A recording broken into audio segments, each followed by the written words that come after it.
Hello mga ka-chabs, ayan kararating ko lang, galing ako ng doktor. Pero babalik pa ako ng Sabado kasi hindi ako nakapagpa-laboratory dahil kailangan mag-fasting. Pero na-amaze ako dun sa doktor ko ngayon na bago. Nalaman niya yung yung pilay ko dito. Nalaman niya yung pilay ko dito sa balikat. Kaya kailangan kong pumunta ng orthopedic sa Sabado. Kasabay nung pagpapalaboratory ko. Ewan ko kung anong kalalabasan. So, titingnan ko pa kung ano yung resulta ng ating magiging mga laboratory. Kasi, ito ang dami nilang maraming dapat sa akin i-check.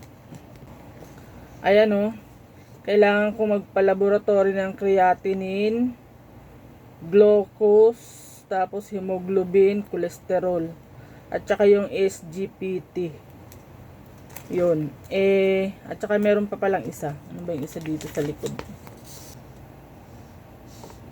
Ano to? Triglycerides? Ano ba yun? Triglycerides. Hindi ko alam yung pronunciation na yun ako. Basta yun.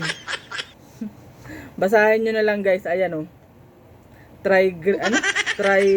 triglycerides ba yan?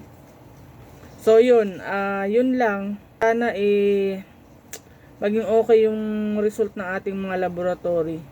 Yun lang mga ka-chabs, thank you so much sa inyo, sa inyong mga concern. Maraming salamat. Pero sana naman wag na tayong humantong doon sa sa malalang sa malalang gamutan. So, yun lang. Maraming salamat. Bye!